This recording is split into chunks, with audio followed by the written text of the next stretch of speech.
ప్రాచీనమైన ఆలయాలను దర్శించడమంటే ఆనాటి చరిత్రను ఆత్మీయంగా స్పర్శించడమే.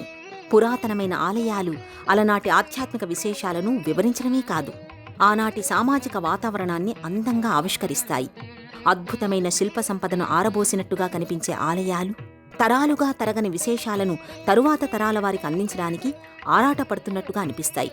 అలా ఆధ్యాత్మిక విశేషాల వేదికగా, చారిత్రక సంఘటనల మాలికగా కర్ణాటకలోని అమర్గోల్ కనిపిస్తుంది. ఇక్కడి బనశంకరి ఆలయం ఈ వారం దివ్యక్షేత్రం.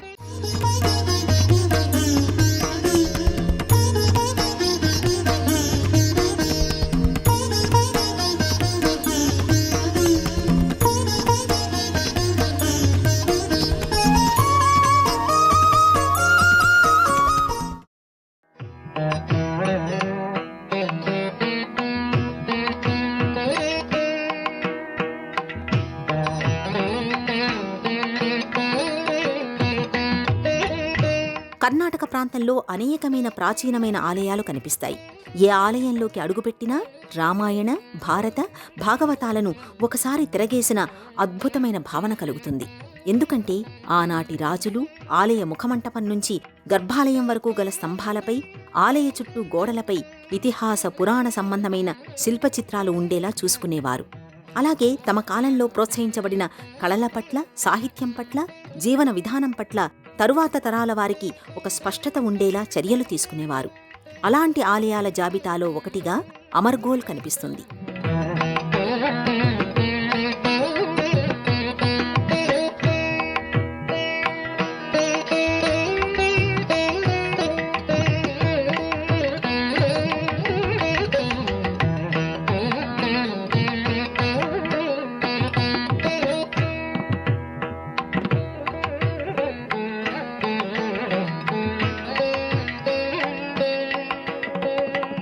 అమర్గోల్ హుబ్లీకి సమీపంలో విరాజిల్లుతోంది. హుబ్లీ అనే మాట హుబ్బళి అనే కన్నడ పదం నుంచి వచ్చింది. కన్నడలో హుబ్బళి అంటే పూలతీగ అని అర్థం. ప్రాచీన కాలం నుంచే ఇది అనేక కళలను ఆరబోసిన ప్రదేశంగా కనిపిస్తుంది. సంగీతం, సాహిత్యం, నాట్యం, శిల్పం గుదిగుచ్చిన పూలతీగ ఇది. అందమైన శిల్పాలను నాజూకుగా అల్లుకుపోయిన పూలతీగ ఇది. ఆనాటి రాజుల అంకిత భావాన్ని, ఆధ్యాత్మిక సేవను సూచిస్తూ వారి హృదయ ద్వారాలపైకి ఎగబాకిన పూలతీగ కూడా కావచ్చు.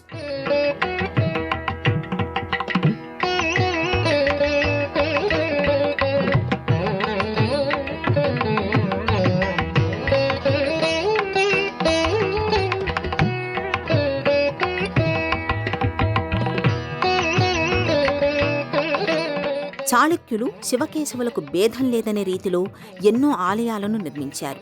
అదే సమయంలో శక్తిరూపమైన అమ్మవారి ఆలయాలను సైతం నిర్మించారు. అలా వారి పాలనా కాలానికి సంబంధించిన ఆలయాలు కర్ణాటక ప్రాంతంలో అనేక చోట్ల కనిపిస్తూ ఉంటాయి. అవి ఆనాటి రాజులు కాలానికి సమర్పించిన కానుకలుగా అనిపిస్తూ ఉంటాయి. బనశంకరి మాతకి వారు అనేక ఆలయాలను నిర్మించి ఆ తల్లికే వాటిని అంకితం చేశారు. అలాంటి ఆలయాలలో ఒకటిగా అమర్గోల్లోని బనశంకరి ఆలయం విరాజిల్లుతోంది.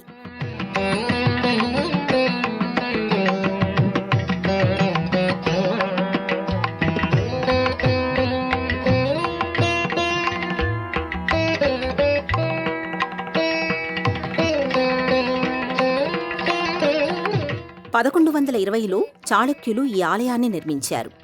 బనశంకరి అంటే వనశంకరి అని అర్థం. వనశంకరి అంటే అడవి దేవత లేదా వనదేవతగా భావించవచ్చు. వనశంకరి ఎవరు, ఆ దేవత ప్రత్యేకత ఏమిటి అనే సందేహం చాలామందికి కలుగుతూ ఉంటుంది. ప్రకృతి మాతగా పిలువబడే పార్వతీదేవియే ఈ వనశంకరి. తన బిడ్డల వంటి ప్రజల ఆకలి బాధను తీర్చడానికి పార్వతీదేవియే అన్నపూర్ణాదేవిగా ఆవిర్భవించింది. కరవు కాటకాల సమయంలో శాకంబరిగా అవతరించింది. ఇప్పుడు ఇక్కడ వనశంకరిగా పూజలందుకుంటున్నది కూడా సాక్షాత్తు ఆ సర్వమంగళయే.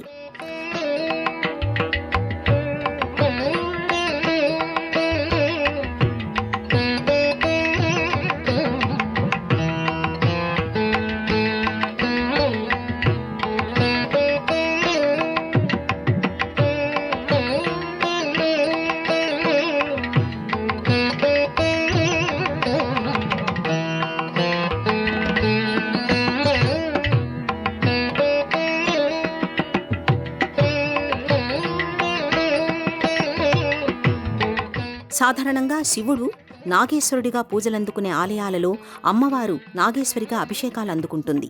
స్వామివారు పరమేశ్వరుడిగా పూజలు స్వీకరిస్తూ ఉంటే అమ్మవారు పరమేశ్వరిగా ఆశీస్సులను అందచేస్తూ ఉంటుంది.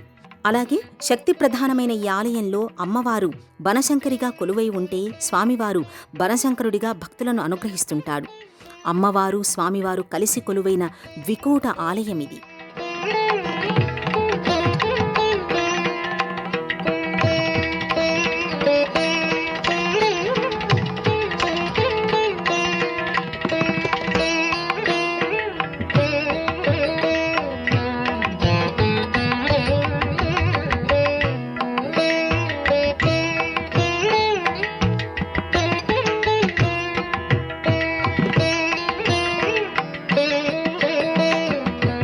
బనశంకరి మాత ఆలయాన్ని పరిశీలనగా చూస్తే ముఖమంటపం, రంగమంటపం, అంతరాళం గర్భాలయంగా నిర్మితమై కనిపిస్తుంది.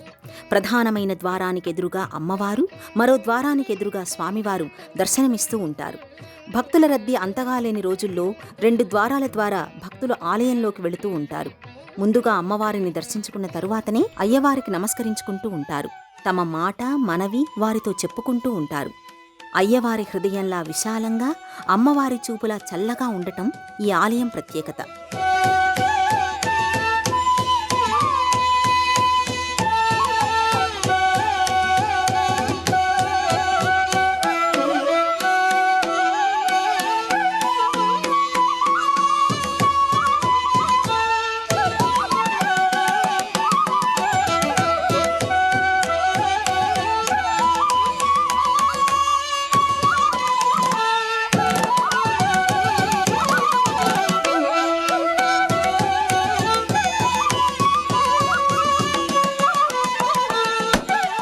చాళుక్యులు బనశంకరి ఆలయాలకు ఎందుకు ప్రాధాన్యతనిచ్చారు? బనశంకరిగా పార్వతీదేవి ఎందుకు అవతరించింది అనే సందేహం కలగడం సహజం. అందుకు సమాధానంగా ఆధ్యాత్మిక గ్రంథాలలో ఒక కథ వినిపిస్తూ ఉంటుంది. దుర్గమాసురుడు అనేక వరాలను పొందిన కారణంగా అతనిలో అహంభావం ప్రవేశిస్తుంది. తనంతటివాడు లేడనే గర్వంతో అనేక ఆగడాలకు పాల్పడుతూ ఉంటాడు. సాధు సత్పురుషుల మొదలు ఇంద్రాది దేవతలు సైతం అతని కారణంగా ఇబ్బందులు పడుతూ ఉంటారు. భూలోకంలో యజ్ఞయాగాదులు జరగకూడదు. సమస్త జీవులు ఆకలితో అల్లాడిపోవాలి. అందుకు కారణమైన తనని దేవతలు బ్రతిమాలాలి అనే ఆలోచన చేసిన దుర్గమాసురుడు వేదాలను కాజేస్తాడు. ఫలితంగా లోకంలో యజ్ఞయాగాదులు నిలిచిపోతాయి. లోకంలో కరవు కాటకాలు ఏర్పడతాయి. ఇంద్రాది దేవతలు ఆలోచనలో పడతారు. ఈ సమస్యను జగన్మాతయే పరిష్కరించాలని త్రిమూర్తులు భావిస్తారు. అప్పుడు అమ్మవారు దుర్గాదేవిగా అవతరించి దుర్గమాసురుణ్ణి సంహరించి లోకాలకు వెలుగును ప్రసాదిస్తుంది. అయితే అప్పటికే లోకంలో కరవు కాటకాలు అలుముకున్న కారణంగా జీవులన్నీ ఆకలితో నీరసించిపోతాయి. ఉన్నపళంగా వాటికి ఆహారాన్ని అందించడానికి, చైతన్యాన్ని కలిగించడానికి అమ్మవారు అనేక ప్రదేశాల్లో వనాలుగా మారిపోతుంది. పండ్లు, కూరగాయలతో కూడిన ఆ వనాలలో జలాశయాలు ఉప్పొంగుతాయి. అలా అమ్మవారు అందరి ఆకలి దప్పులు తీర్చుతుంది. అందువల్లనే అమ్మవారిని వనశంకరిగా పిలుస్తుంటారు. శాకంబరిగా కొలుస్తూ ఉంటారు. అనునిత్యం ఆ తల్లిని స్మరిస్తూ ఉంటారు. కరుణ కురిపించే కనులు, మకరందం నిండిన మందహాసం అమ్మవారికి సహజమైన ఆభరణాలు. అలాంటి అమ్మవారు శత్రువుపై విజయాన్ని సాధించింది. తన బిడ్డల వంటి ప్రజలను రక్షించింది.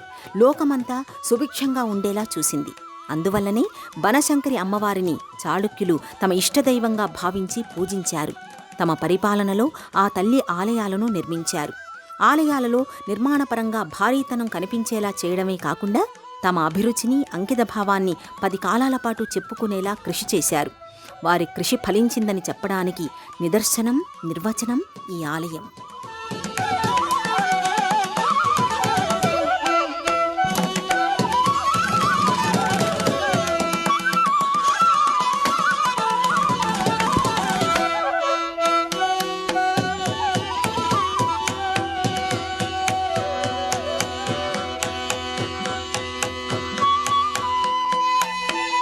చాళుక్యులు నిర్మించిన ఏ ఆలయాన్ని చూసినా అది సువిశాలమైన ప్రదేశంలో భారీతనమే ప్రథమ లక్షణంగా, ప్రధానమైన లక్షణంగా కనిపిస్తుంది.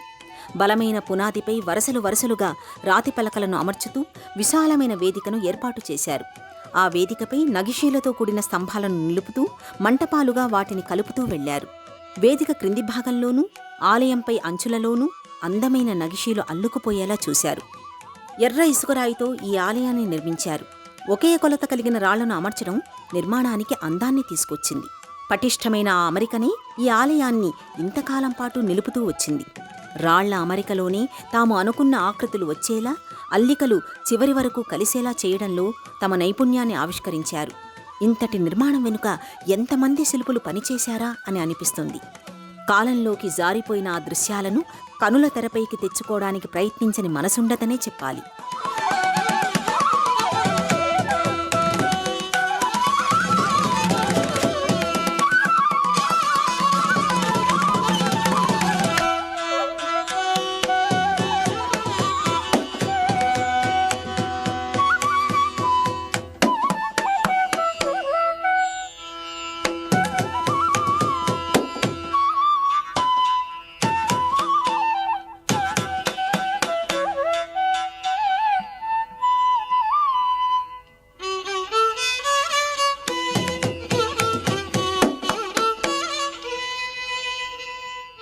సాధారణంగా ఏ ప్రాచీనమైన ఆలయానికి వెళ్ళినా ఆ ఆలయ విమాన గోపుర నిర్మాణ నమూనాలు ఆలయంలోని పలు ప్రదేశాల్లో కనిపిస్తూ ఉంటాయి.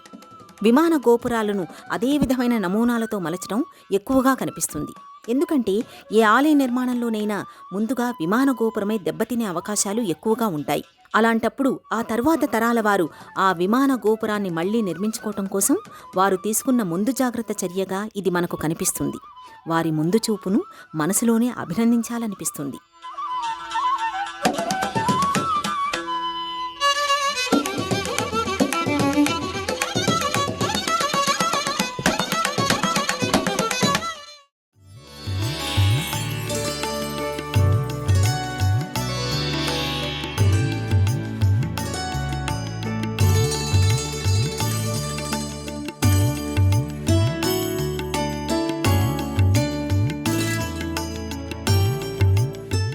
నవరంగ మంటపంలోని 4 స్తంభాలు మరింత ప్రత్యేకతను, విశేషాన్ని సంతరించుకొని కనిపిస్తాయి. రేకులు విచ్చుకున్న పద్మాలు, రేకులు క్రిందికి వాల్చిన పద్మాలు ఈ స్తంభాల అమరికలో మనకి కనిపిస్తాయి. వివిధ రకాల కోణాలు, వృత్తాలు, చతురస్రాలు, సన్నని అల్లికలు, చిత్రమైన ముద్రలు కనువిందు చేస్తాయి. ఈ కాలంలో ధరిస్తున్న అనేక ఆభరణాలకు సంబంధించిన అల్లికలు ఆ కాలం నుంచి గ్రహించినవేననే విషయం ఈ స్తంభాలను చూస్తే మనకర్థమైపోతుంది. రంగమంటపంపై గల దేవతామూర్తులలో సూర్యుడు, బ్రహ్మదేవుడు, శ్రీ మహావిష్ణువు, శివుడు, వినాయకుడు, భైరవుడు, భైరవి, భేతాళ, ఉగ్ర నరసింహ, వరాహస్వామి కనిపిస్తారు. ఇక అనేక సూక్ష్మమైన ఆకృతులు, సుందరమైన ఆకృతులు ఆనాటి శిల్పుల నైపుణ్యానికి కొలమానంగా నిలుస్తుంటాయి. అమాంతంగా అంతరంగంలోకి ప్రవేశించి అనుభూతులతో కలుస్తుంటాయి. అందమైన జ్ఞాపకాలుగా మారిపోతూ ఉంటాయి. ఆ జ్ఞాపకాల రెక్కలను తగిలించుకుని మనసులన్నీ తేలిపోతుంటాయి.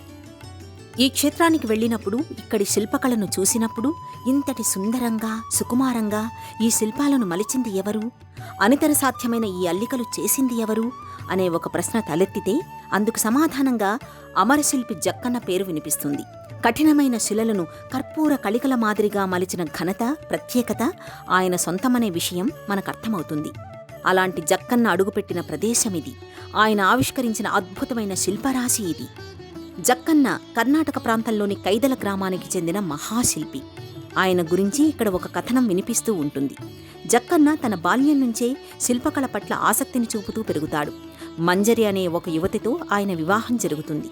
ఆమెకి నాట్యంలో మంచి ప్రవేశం ఉంటుంది. గోపన్న దేవుడు అనే ఒక రాజు చేసిన కుట్ర కారణంగా గర్భవతిగా ఉన్న భార్యతో మాట మాత్రమైనా చెప్పకుండా జక్కన్న ఇల్లు వదిలి వెళ్ళిపోతాడు. అలా వెళ్లిన జక్కన్న మానసిక ప్రశాంతత కోసం అనేక ప్రాంతాలలో పర్యటిస్తాడు. విష్ణువర్ధన మహారాజు నిర్మిస్తున్న బేలూరు చెన్నకేశవస్వామి ఆలయ నిర్మాణం నిమిత్తం అక్కడ శిల్పాచార్యుడిగా చేరుతాడు. ఈలోగా యవ్వనంలోకి అడుగుపెట్టిన జక్కన్న తనయుడు డంకన్న తన తండ్రిని వెతుక్కుంటూ అక్కడికి చేరుకుంటాడు. తన తండ్రి మలిచిన దేవతా శిల్పంలో గర్భదోషం ఉందని చెబుతాడు. అదే నిజమైతే ఆ శిల్పాన్ని మలిచిన తన కుడిచేతిని తీసేసుకుంటానని రాజు సమక్షంలోనే జక్కన్న ప్రతిజ్ఞ చేస్తాడు. జక్కన్న మలిచిన శిల్పంలో నిజంగానే దోషం బయటపడుతుంది. చేసిన ప్రతిజ్ఞ మేరకు జక్కన్న తన కుడిచేతిని తానే నరికేసుకుంటాడు. కొడుకు చేతిలో ఓడిపోవడం తండ్రికి గర్వకారణమని అంటాడు. తన తనయుడు తనకంటే గొప్ప శిల్పిగా ఎదగడం పట్ల ఆనందాన్ని వ్యక్తం చేస్తాడు. ఆ తరువాత ఆయనకి ఆ చెన్నకేశవస్వామి అనుగ్రహంతో చేయి వచ్చినట్టుగా చెబుతారు. అలాంటి జక్కన్న మలిచిన ఈ ఆలయం బహుసుందరం, అతి మనోహరం, నిత్యనూతనం అనే చెప్పాలి. ఈ ఆలయంలో మిగతా నిర్మాణమంతా ఒక ఎత్తు, అమ్మవారు స్వామివారికి సంబంధించిన ముఖద్వారాల నిర్మాణం ఒక ఎత్తు. ముఖద్వారాల విషయంలో ప్రత్యేకమైన శ్రద్ధ పెట్టడం మనకి స్పష్టంగా కనిపిస్తుంది. బనశంకరి అమ్మవారి ముఖద్వారానికి 3 వైపులా కూడా అద్భుతమైన శిల్పచిత్రాలు ఆవిష్కృతమవుతాయి. నేలబారు నుంచి పైకప్పు వరకు రాతి నిర్మాణంతో కూడిన ద్వారమే కనిపిస్తుంది. చిన్న చిన్న మందిరాలను పోలిన రూపాలు, ఇరువైపులా దేవతారూపాలు, చిత్రమైన అల్లికలు, ముద్రల్ని మలిచిన తీరు ఆనాటి వైభవానికి అద్దం పడుతుంది.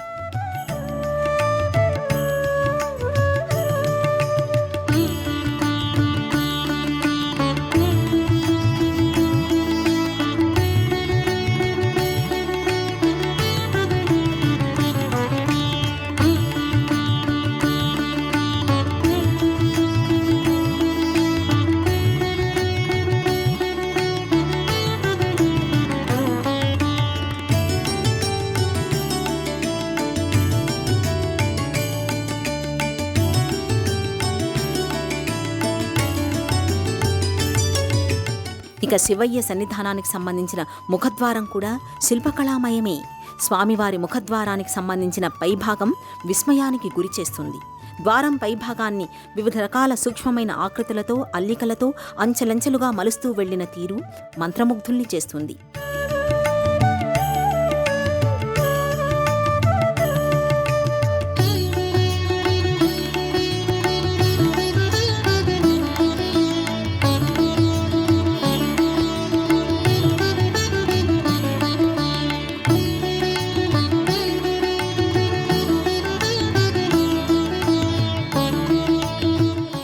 ఆలయ నిర్మాణమంతా ఎర్ర ఇసుకరాయితో జరిగింది. అమ్మవారు స్వామివారికి సంబంధించిన ముఖద్వారాలకు మాత్రం ఆకుపచ్చ రాయిని వాడటం విశేషంగా అనిపిస్తుంది. ఈ ఆలయ నిర్మాణానికి సంబంధించిన గోడలపై మలిచిన శిల్పచిత్రాలు ఒక ఎత్తైతే, స్తంభాలపై మలిచిన అందమైన ఆకృతులు మరో ఎత్తైతే, మంటపం లోపలి పైభాగంలో మలిచిన పద్మాకారాలు అదనపు వైభవాన్ని అందుబాటులోకి తెస్తున్నట్టుగా అనిపిస్తాయి. రేకులు పరుచుకున్న ఈ పద్మాలను కళ్లల్లో బంధించడం కష్టమే అవుతుంది. గుండె గదుల్లో దాచుకోవడానికి ప్రతి మనసు ఇష్టపడుతుంది. ప్రతి శిల్పంతో ప్రతి చూపు జతకడుతుంది.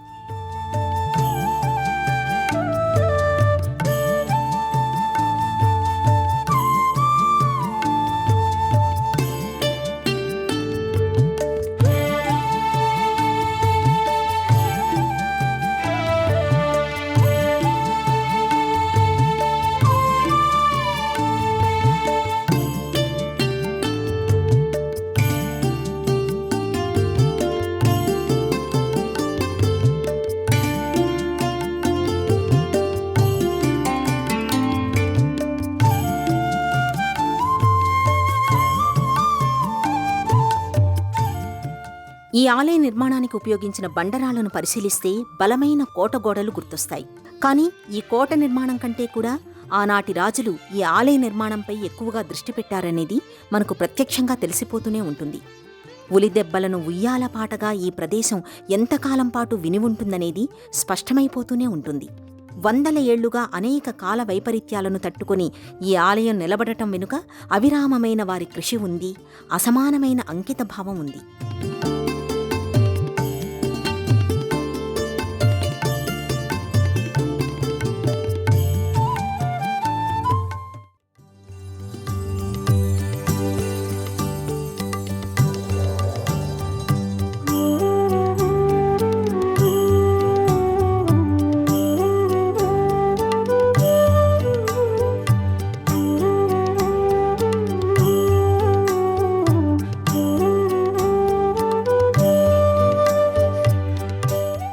ఈ ఆలయం అనేక పర్యాటక ప్రదేశాలకు అందుబాటులో ఉంది. అందువలన ఈ రహదారిపై వెళుతూ వచ్చేవారు ఎక్కువగా ఉంటారు. అంటే ఈ క్షేత్రానికి భక్తుల కంటే యాత్రికులు ఎక్కువగా వస్తారనే చెప్పాలి. అందుకు కారణం ఇక్కడి నిర్మాణంలోని విశేషం, ఇక్కడి శిల్పకళలోని ప్రత్యేకత అనే చెప్పాలి. చరిత్రలోని విశేషం, నిర్మాణంలోని వైవిధ్యం, శిల్పకళలోని వైశిష్ట్యం ఈ ఆలయానికి ఇంతటి ప్రాచుర్యాన్ని తెచ్చిపెట్టాయి, ఇంతటి ఘనతను కట్టబెట్టాయి. కాల వైపరీత్యాల కారణంగా శిథిలమైనవి కొన్నే, మతపరమైన దాడుల వలన భిన్నమైనవి ఎన్నో. అవును, కాసే చెట్లకే రాళ్ల దెబ్బలన్నట్టుగా శిల్ప సంపద కలిగిన ఆలయాలపై కసితో జరిగిన దాడులే ఎక్కువ. ఒకరాజు తరువాత ఒకరాజు ఆలయాలను పునరుద్ధరిస్తూ వెళ్లారు. కానీ ఆంగ్లేయుల కాలంలో ఎన్నో ఆలయాలు నిరాదరణకు లోనయ్యాయి. అలాంటి ఆలయాలలో ఇది ఒకటిగా చెప్పుకోవాలి. ఈ మధ్యకాలంలోనే ఈ ఆలయం పురావస్తు శాఖ వారి అధీనంలో పుంజుకుంటోంది.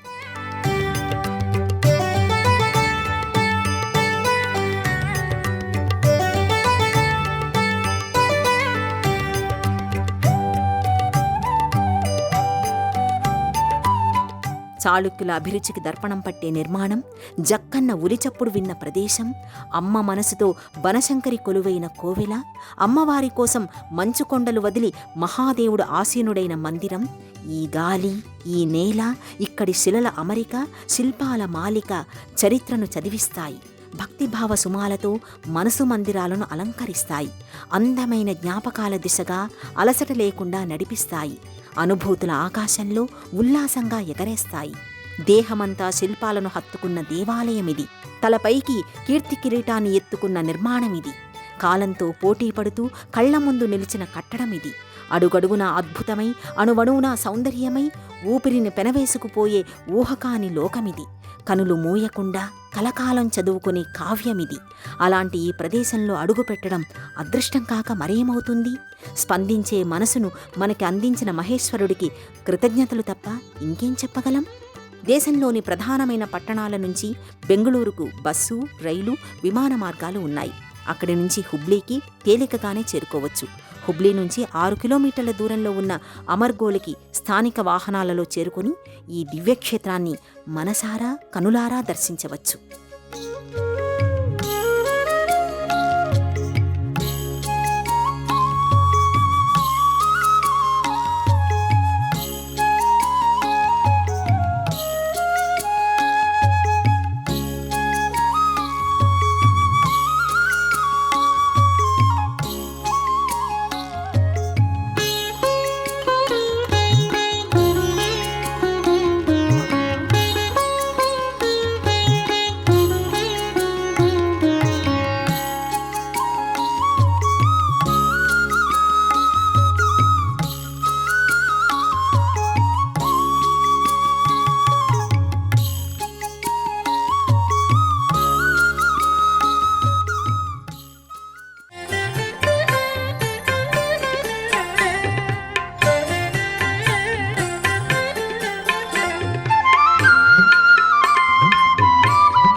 తిరిగి చూడాలనుకుంటే www.youtube.com/ETV Life Spiritual లో చూడవచ్చు.